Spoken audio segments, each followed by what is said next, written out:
अस्सलाम वालेकुम everyone, welcome to call back coding. So आज की वीडियो होने वाली है बहुत ही ज़्यादा इंटरेस्टिंग, क्योंकि आज की वीडियो हमारी ऑपरेटिंग सिस्टम की प्लेलिस्ट की 9th वीडियो है और ये बहुत ही इंटरेस्टिंग प्लस ये बहुत इंपॉर्टेंट वीडियो होने वाली है। जो प्रोसेस की स्टेट्स हैं, ये एक ऐसा टॉपिक है जो लाजमी आपके एग्ज़ाम में आएगा ही आएगा और ये बहुत इंपॉर्टेंट है। कुछ बच्चों को ये बहुत ट्रिकी लगता है और उसका रीज़न ये है कि इसमें काफ़ी सारी चीज़ें होती हैं समझने के लिए और वो सही से समझ नहीं पाते हैं, तो फिर वो उनको लगता है कि यार ये टॉपिक तो बहुत मुश्किल है। बट ट्रस्ट मी गाइस, ये बहुत ही मज़े का टॉपिक है और आप लोगों को इस वीडियो के बाद जो है ना, क़यामत तक याद रहने वाला है ये टॉपिक। ये मैं इस तरीके से आप लोगों को एक्सप्लेन करने वाली हूँ। तो सबसे पहले आपने ये करना है कि आपने मेरी प्लेलिस्ट को एक्सेस करना है। अगर आपने पिछली वीडियोस नहीं देखी हैं तो वो आप लाजमी देखें ताकि आपकी बेस स्ट्रॉन्ग हो। हमारी लास्ट वीडियो जो थी, वीडियो नंबर 8, उसमें हमने अपना प्रोसेस का टॉपिक स्टार्ट किया था, वो आपने लाजमी देखना है। इसके अलावा अगर आपको नोट्स चाहिए हैं तो नोट्स का लिंक भी आपको डिस्क्रिप्शन में मिल जाएगा। तो जल्दी से चैनल को सब्सक्राइब कर लें, वीडियो को लाइक कर लें और फिर वीडियो को स्टार्ट करते हैं। सो बेसिकली आज की वीडियो में हम कंटेंट यहाँ पे लिखने को इतना नहीं है, वैसे समझना हमें बहुत कुछ है, बट हम स्टेट्स के बारे में बात करेंगे और इसके कुछ केसेस देखेंगे, कुछ एग्जांपल्स देखेंगे। तो चलिए शुरू करते हैं। ओके, तो ये हमारे पास कुछ स्टेट्स हैं एक प्रोसेस की। जब एक प्रोसेस स्टार्ट होता है, स्टार्ट से लेकर एंड होने तक वो इन स्टेट्स से गुजरता है। अब आई नो कि देखने में डायग्राम जो है वो काफ़ी मुश्किल लग रही होगी और सब कुछ मिक्सअप हो रहा होगा, तो इसको देख के आपने बिल्कुल भी डरना नहीं है। इस डायग्राम को हम इस तरीके से समझेंगे कि डायग्राम आपको बहुत ईजिली याद हो जाएगी और ये क्वेश्चन लाजमी एग्जाम्स में आता है। ये डायग्राम स्पेशली लाजमी आती है एग्ज़ाम में, अगर इसकी एक्सप्लेनेशन समटाइम्स ना भी आए तो। इसलिए आप इसको एक बार अच्छे से समझ लेंगे तो आपको डायग्राम खुद ही याद हो जाएगी। अगर आप वैसे डायग्राम याद करने बैठेंगे तो आई थिंक फिर प्रॉब्लम आ सकती है। एनीवेज, अब हम ना इस डायग्राम को ऐसे नहीं समझने वाले हैं, हम इसको कुछ चंक्स में ब्रेक करके समझेंगे। तो हम आगे मूव करते हैं और ये हमारा फ्लो जो है वो भी स्टार्ट हो गया है। जो हम डिफरेंट केसेस को लेके चल रहे हैं वो भी साथ साथ चलते रहेंगे और ये डायग्राम भी समझते रहेंगे। तो केस नंबर 1 मेरे पास ये है जिसमें हम इन 4 स्टेट्स के बारे में बात करेंगे। अब आपने ना बाकी की स्टेट्स को भूल जाना है, आप भूल जाएंगे यहाँ पे और भी कुछ है, बस आपने इन 4 स्टेट्स को याद रखना है। ठीक हो गया? ओके, सो स्टार्ट करते हैं हमारी फर्स्ट स्टेट से, जो कि है न्यू। होगा क्या कि हमारा प्रोसेस जो है, न्यू स्टेट वो स्टेट है प्रोसेस की जब प्रोसेस जो है वो क्रिएट नहीं हुआ है but it is about to be created. Process create होने वाला है। ये वो स्टेट है कि जब हमारा कोई प्रोग्राम जो है वो सीपीयू उठाता है सेकेंडरी मेमोरी से और अब इसने वो प्रोग्राम एग्जीक्यूट करना है, और जैसे ही सीपीयू ने एग्जीक्यूट करना है तो मेरे प्रोसेस ने स्टार्ट हो जाना है। तो ये वो वाली स्टेट है, इसको हम न्यू कहते हैं। अभी हमारा प्रोसेस क्रिएट नहीं हुआ है but it is about to be created. ठीक हो गया? इसके बाद हम आ जाते हैं अपनी अगली स्टेट पे, जो कि है ready. Okay, so ready state का मतलब ये है कि हमारा प्रोसेस क्रिएट हो गया है और वो यहाँ पे आके रेडी स्टेट में आके खड़ा हो गया, वेट कर रहा है सीपीयू का। जो प्रोसेस है बेसिकली उसको एग्जीक्यूट किसने करना है? प्रोसेसर ने। प्रोसेसर क्या है? हमारा सीपीयू।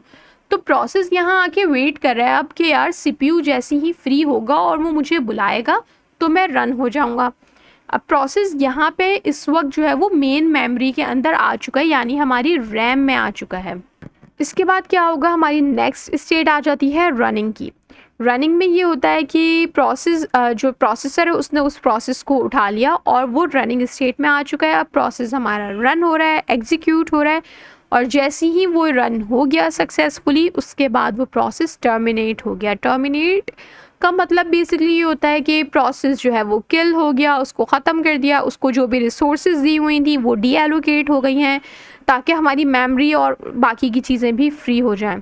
सो बेसिकली ये एक बेसिक सा फ्लो था हमारा कि प्रोसेस जो है वो क्रिएट होने वाला है। जब वो क्रिएट हुआ तो मेन मेमोरी के अंदर आके उसने वेट करना स्टार्ट किया सीपीयू के लिए। जैसे ही उसको सीपीयू मिला तो उसने रन होना शुरू कर दिया। रन होने के बाद जो है वो टर्मिनेट हो गया, एग्जिट स्टेट में आ गया। अब हम मूव करते हैं अपने सेकंड फ्लो पे। सेकंड फ्लो में क्या होगा?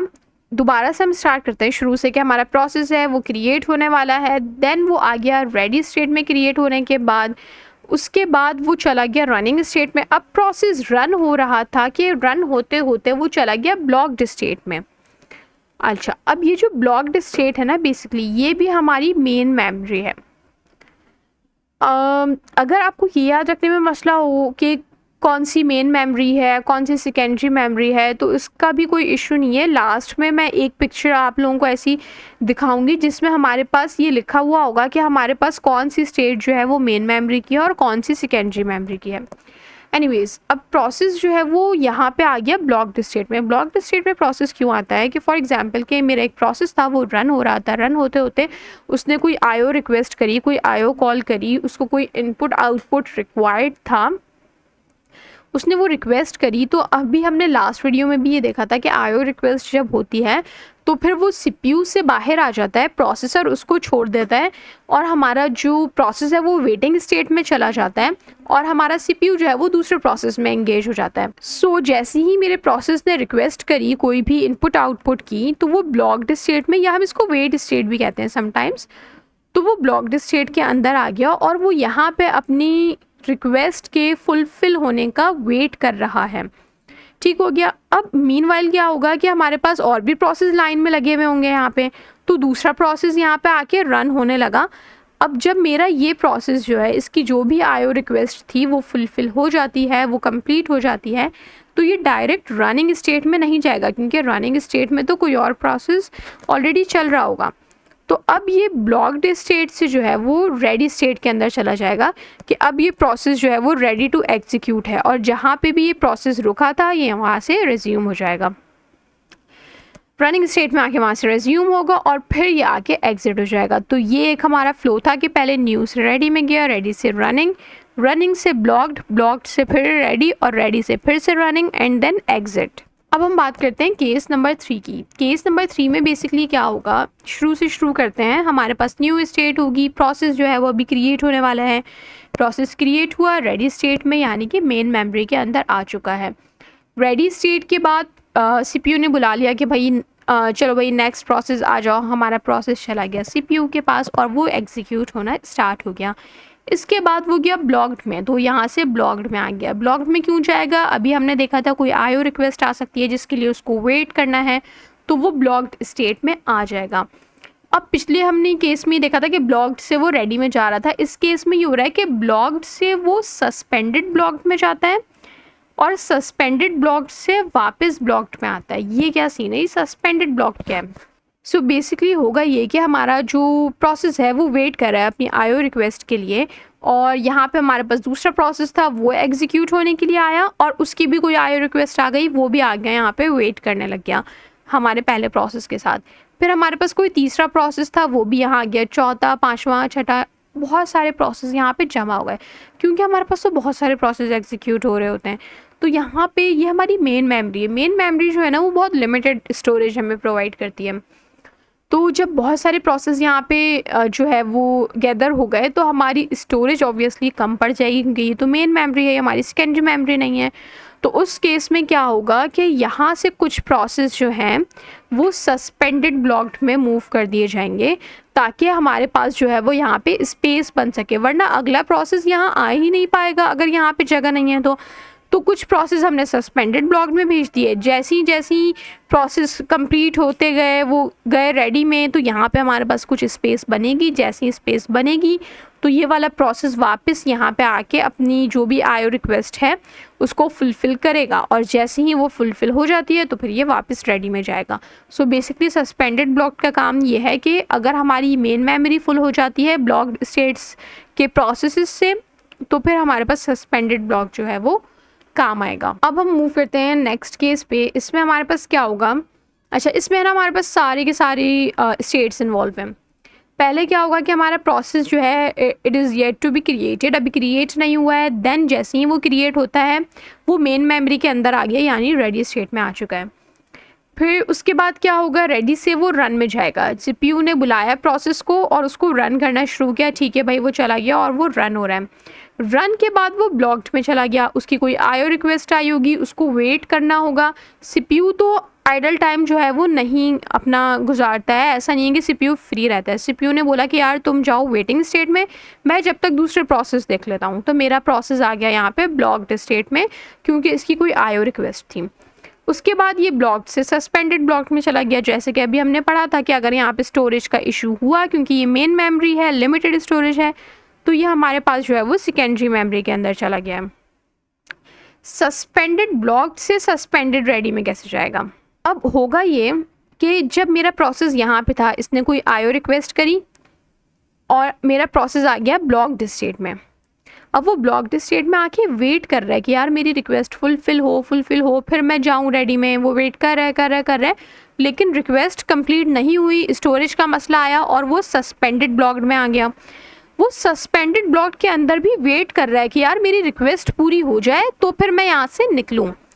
अब उस केस में क्या होगा कि फॉर एग्जांपल मेरा प्रोसेस यहाँ पे है और उसकी आईओ रिक्वेस्ट फुलफिल हो चुकी है, वो ब्लॉक्ड में भी वापस जा सकता था, ब्लॉक्ड में जाके भी वो रेडी में जा सकता था, लेकिन ब्लॉक्ड ऑलरेडी फिल्ड है।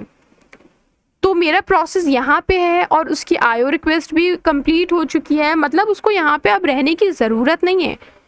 तो वो क्या करेगा, वो यहाँ से सस्पेंडेड रेडी के अंदर चला जाएगा। उसको पता है कि यार देखो यहाँ से वो रेडी में नहीं गया डायरेक्ट, क्योंकि उसको पता है मेन मेमोरी के अंदर तो जगह ही नहीं है, वो रेडी में जाएगा कैसे, मेन मेमोरी तो फुल है इन दोनों की वजह से। तो वो चला गया सस्पेंडेड रेडी के अंदर कि यार मैं रहूँगा सेकेंडरी मेमोरी के अंदर ही, ये सेकेंडरी स्टोरेज ही है हमारी, लेकिन एटलीस्ट मैं ये कह देता हूँ कि यार मैं अब ब्लॉक्ड नहीं हूँ, मैं अब रेडी हूँ। भले मैं अपनी सेकेंडरी स्टोरेज के अंदर हूँ, लेकिन मैं रेडी हूँ कि मुझे प्रोसेस के लिए आप बुला लो आगे। तो मेरा प्रोसेस यहाँ आ गया सस्पेंडेड रेडी के अंदर, और फिर यहाँ से जैसी मेन मेमोरी में जगह बनी तो मेरा प्रोसेस जो है वो रेडी में चला गया, and then running and then exit. Okay, तो अब हम बात करते हैं केस नंबर 5 की। केस नंबर 5 में क्या होगा, न्यू से प्रोसेस गया रेडी के अंदर, रेडी से वो चला गया सस्पेंडेड रेडी में। अब ये क्यों हुआ? ये इसलिए हुआ कि बहुत सारे प्रोसेस रेडी स्टेट के अंदर आ गए थे और ये मेन मेमोरी है और ये लिमिटेड है। तो ऐसी सिचुएशन में भी हम क्या करेंगे, हम एक सेकेंडरी स्टोरेज का ऑप्शन रखेंगे कि हमने प्रोसेस को सस्पेंडेड रेडी के अंदर, मतलब अपनी सेकेंडरी स्टोरेज के अंदर डाल दिया है और हमें पता है कि ये प्रोसेस रेडी है, बस ये सेकेंडरी स्टोरेज में वेट करेंगे। और यहाँ पे क्या है, जैसी ही जगह बनेगी हमारी मेन मेमोरी के अंदर तो ये यहाँ से वापस रेडी में आ जाएंगे, रेडी से रन एंड रन से एग्जिट। ओके, अब हम बात करते हैं न्यू से। सबसे पहले हम गए रेडी में, ठीक हो गया, रेडी से हम गए रन में, ठीक हो गया, रन से वापस रेडी में क्यों आ गए? अब ये वाला केस हमारे पास तब आता है कि जब हम कुछ प्रायोरिटीज सेट कर देते हैं अपनी प्रोसेस की, कुछ हम उनके लिए टाइम सेट कर देते हैं। अभी हम ना आगे डिटेल में प्रोसेस मैनेजमेंट को पढ़ेंगे तो उसमें हम देखेंगे कि हम जो है वो प्रोसेस को मल्टीपल तरीक़ों से डील कर सकते हैं। पहले कौन सा प्रोसेस एग्जीक्यूट होगा, फिर कौन सा होगा, ये चीज़ें हम डिसाइड कर सकते हैं। इसके डिफरेंट एल्गोरिथम्स हैं जिनको हम पढ़ेंगे। सो बेसिकली होता क्या है यहाँ पे, अगर मैं सिंपल करके अभी के लिए बता दूँ तो होगा ये कि एक प्रोसेस आया और वो रन होना शुरू हो गया। अब मेरा दूसरा प्रोसेस मेन मेमोरी में आता है और उसकी बहुत ज़्यादा प्रायोरिटी है, वो अपनी हाई प्रायोरिटी लेके ही आया है। तो सीपीयू ये बोलेगा कि यार इसकी प्रायोरिटी ज़्यादा है, मुझे इसको पहले एग्जीक्यूट करना चाहिए, मैं जिसको अभी एग्जीक्यूट कर रहा हूँ उसकी तो प्रायोरिटी इतनी नहीं है।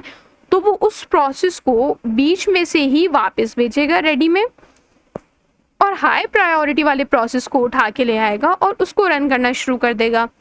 और उसको रन करने के बाद फिर वो अपने दूसरा वाला जो प्रोसेस उसने बीच में छोड़ा था उसको वहीं से कंटिन्यू करेगा। हमारे पास हो गया हमारा 6th सिनेरियो। ओके, सो ये हमारे पास एक डायग्राम है जिसमें मैंने मेंशन कर दिया है कि कौन कौन सी स्टेट्स जो हैं वो हमारी मेन मेमोरी की हैं और कौन सी हमारी स्टेट्स जो हैं वो सेकेंडरी मेमोरी की हैं।